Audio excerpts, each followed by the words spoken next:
السلام علیکم ورحمۃ اللہ۔ سورہ نساء مدنی صورت 5ویں سپارے کا 12واں رکوع، آیت نمبر 101۔ اعوذ باللہ من الشیطان الرجیم، بسم اللہ الرحمن الرحیم۔ وَإِذَا ضَرَبْتُمْ فِي الْأَرْضِ فَلَيْسَ عَلَيْكُمْ جُنَاحٌ أَن تَقْصُرُوا مِنَ الصَّلَاةِ إِنْ خِفْتُمْ أَن يَفْتِنَكُمُ الَّذِينَ كَفَرُوا إِنَّ الْكَافِرِينَ كَانُوا لَكُمْ عَدُوًّا مُبِينًا۔ اور جب تم زمین میں سفر کرو تو تمہارے لیے نماز مختصر کر لینے میں کوئی حرج نہیں، خصوصاً جب کہ تمہیں اندیشہ ہو کہ کافر تمہیں تشویش میں ڈال دیں گے، کیونکہ کافر تو بلا شبہ تمہارے کھلے دشمن ہیں۔ جی، اس آیت میں اگرچہ سفر کے ساتھ دشمن کے اندیشے کا بھی ذکر ہے، تاہم سنت رسول اللہ صلی اللہ علیہ وآلہ وسلم سے ثابت ہے کہ ہر طرح کے سفر میں نماز قصر کی جا سکتی ہے۔ نیز یہ بھی ضروری نہیں کہ یہ سفر فی سبیل اللہ ہی ہو، بلکہ ہر سفر میں قصر کی جا سکتی ہے۔ رہی یہ بات کہ کتنے فاصلے کو سفر کہہ سکتے ہیں، اس میں بھی اگرچہ اختلافات موجود ہیں، تاہم ہمارے لیے یہ امر کافی اطمینان کا باعث ہے کہ رسول اللہ صلی اللہ علیہ وآلہ وسلم نے فرمایا کہ کوئی عورت ایک رات بھی محرم کے بغیر سفر نہ کرے۔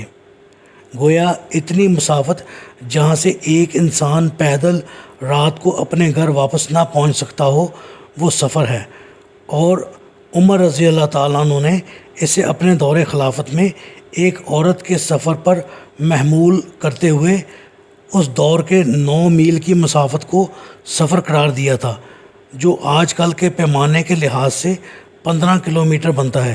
یعنی ایک کمزور انسان پیدل ایک دن میں 15 کلومیٹر جانے کا اور اتنا ہی آنے کا کل 30 کلومیٹر مسافت طے نہیں کر سکتا، لہٰذا اتنی مسافت پر سفر کا اطلاق ہوگا۔ سفر میں اگر قصر نہ کی جائے تو بھی کوئی مذائقہ نہیں، تاہم قصر کرنا ہی افضل ہے۔ پھر سفر میں 2 نمازیں اکٹھی کر کے پڑھنے کا موقع آ جاتا ہے۔ سیدہ عائشہ رضی اللہ تعالیٰ عنہ فرماتی ہیں کہ ابتداً سفر اور حضر میں نماز 2 رکعت فرض کی گئی تھی، پھر سفر کی نماز تو اتنی ہی برقرار رکھی گئی اور حضر کی نماز میں اضافہ کیا گیا۔ حارث بن وہب فرماتے ہیں کہ منی میں ہمیں نبی اکرم صلی اللہ علیہ وآلہ وسلم نے 2 رکعت نماز قصر پڑھائی، حالانکہ آپ صلی اللہ علیہ وآلہ وسلم بالکل امن میں تھے۔ یا اللہ بن امیہ کہتے ہیں کہ میں نے عمر رضی اللہ تعالیٰ عنہ سے کہا کہ اللہ تعالیٰ فرماتا ہے کہ اگر تمہیں کافروں کا خوف ہو تو نماز میں قصر کرو، اور اب تو ہم امن میں ہیں۔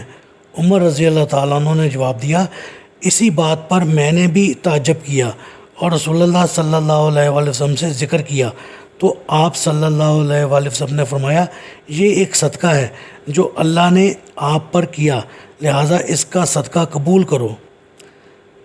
سیدنا عبداللہ بن عمر رضی اللہ تعالیٰ عنہ کہتے ہیں کہ میں نے رسول اللہ صلی اللہ علیہ وآلہ وسلم کو دیکھا کہ جب آپ صلی اللہ علیہ وآلہ وسلم کو سفر میں جلدی ہوتی تو نماز مغرب کو مؤخر کر کے 3 رکعت پڑھتے، پھر سلام پھیرتے، پھر تھوڑی دیر بعد عشاء کی اقامت ہوتی تو آپ صلی اللہ علیہ وآلہ وسلم 2 رکعت پڑھتے، پھر سلام پھیرتے۔ عبداللہ بن عباس رضی اللہ تعالیٰ عنہ فرماتے ہیں کہ آپ صلی اللہ علیہ وآلہ وسلم نے مدینہ میں رہ کر یعنی بلا سفر 7 رکعتیں مغرب اور عشاء کی اور 8 رکعتیں ظہر اور عصر کی ملا کر پڑھی۔ ایوب سختیانی نے جابر بن زید سے کہا شاید بارش کی رات میں ایسا کیا ہو، انہوں نے کہا شاید۔ اللہ تعالیٰ سے دعا ہے اللہ تعالیٰ ہمیں 5 وقت کی نمازوں کو ادا کرنے کی توفیق عطا فرمائے اور ہمارا خاتمہ ایمان پر فرمائے، آمین۔